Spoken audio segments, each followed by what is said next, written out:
सुनीता, मेरा brown belt कहाँ है यार? कोई भी चीज अपनी जगह पे रहती नहीं है। करती क्या तुम दिन भर घर पे बैठ के? हटो, मैं देखती हूँ।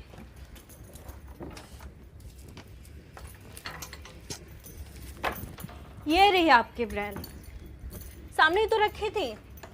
आप भी ना। हाँ हाँ ठीक है, ऑफिस जाने का टेंशन तुम्हें क्या पता। दिन भर तो घर पे बैठ के आराम करती हो। नाश्ता तैयार हुआ? जल्दी ले आओ।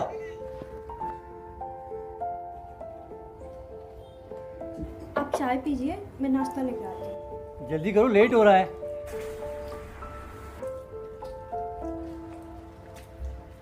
बाबूजी चाय।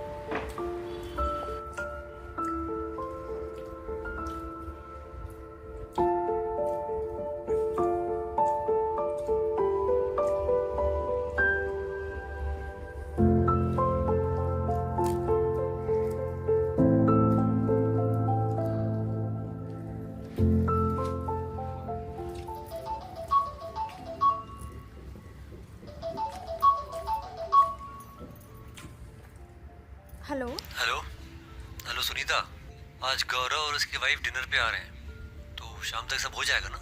हाँ हाँ, सब कुछ हो जाएगा। आप बिल्कुल टेंशन मत लीजिए, आप बस टाइम पे घर आ जाना। ओके ठीक है, बाय। ठीक है, बाय।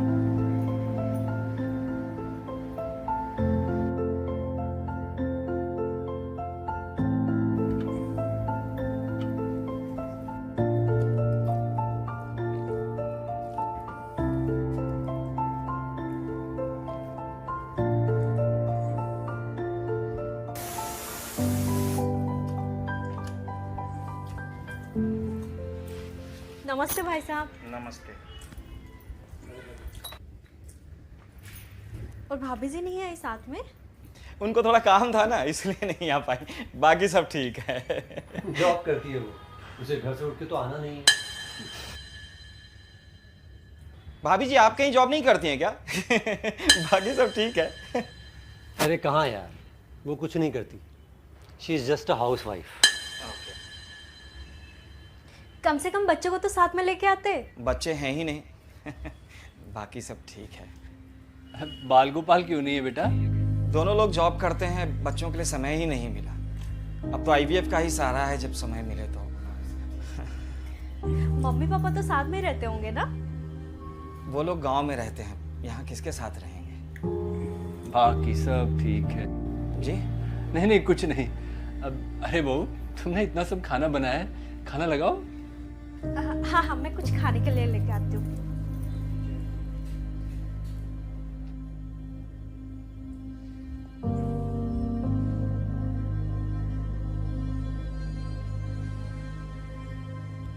अरे बाबूजी, चाय आप क्यों लेके आए? सुनीता कहाँ है? बहू मायके चली गई बेटा। उसकी माँ की तबीयत खराब चल रही है पिछले कुछ दिनों से, बड़ी दुखी सी थी, तो मैंने कहा जाओ कुछ दिन माँ की सेवा कराओ। मैंने गाड़ी बुक करवा दी, अब तक तो पहुँच भी गई होगी। लेकिन अचानक ऐसे सब सब छोड़ के? बेटा तुम तो संडे को 11 बजे तक सोए रहते हो, इसलिए बहू ने जगह है नहीं। बहू खुद भी यही कह रही थी कि मैं अगर अचानक चली जाऊंगी तो यहाँ पीछे सब क्या होगा। मैंने कहा यहाँ तो वैसे भी काम चल ही जाता है, और 2 ही महीने की तो बात है। 2 महीने? अच्छा बेटा, मैं ज़रा वॉक करके आता हूँ।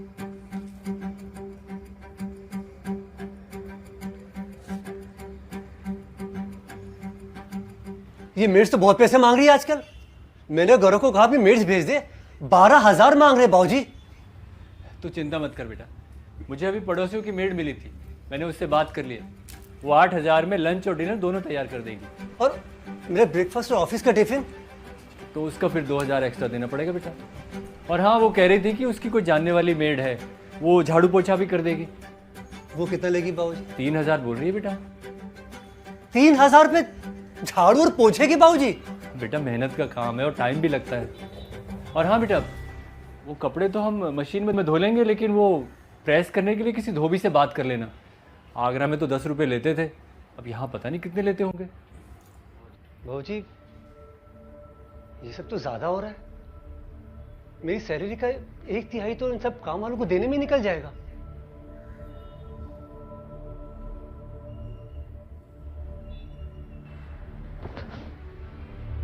घर में इतने काम होते हैं, सुनीता ने कभी महसूस ही नहीं होने दिया।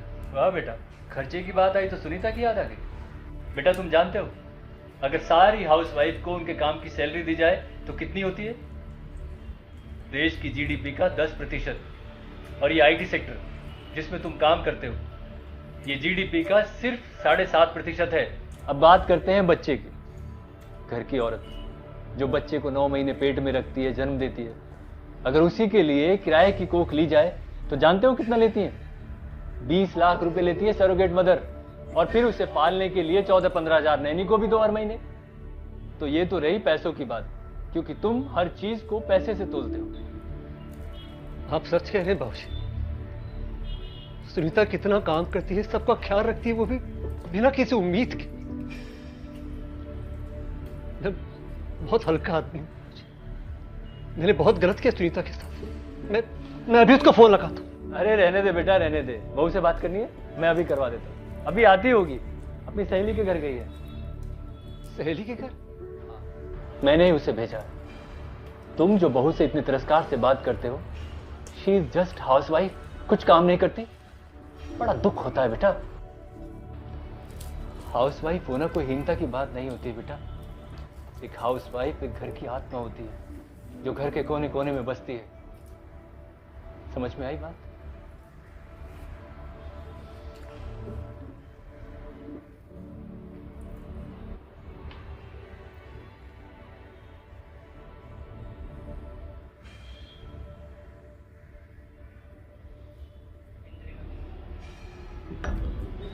सुनीता, सुनीता तुम आ गई। सुनीता, तुम आओ ना, आओ बैठो। आओ। क्या हुआ आपको? इतना उदास क्यों हुआ आप? सुनीता मुझे माफ कर। मैं तुम्हें कभी समझ ही नहीं पाई। तुम मेरे लिए कितना कुछ करती हो, और बदले में तुम कभी कुछ नहीं मांगती। मेरी बुरी सी बुरी बात भी चुपचाप सुन जाती। I am really sorry. आपके कुछ बातों का बुरा तो मुझे ज़रूर लगता है, लेकिन मेरी माँ कहती है भगवान ने औरतों को बहुत सहनशील बनाया है, इसलिए जब भी मौका मिले इस शक्ति का पूरा फायदा उठाना चाहिए। और वैसे भी आप दिल के बुरे नहीं हो। आई प्रॉमिस, मैं आज के बाद पूरी कोशिश करूंगा कि घर के काम में मैं भी तुम्हारी मदद करूं। आज आपने ये कह दिया, ये मेरे लिए बहुत है। और आपको घर का काम नहीं करना है, आपको बस मुझे प्यार करना है।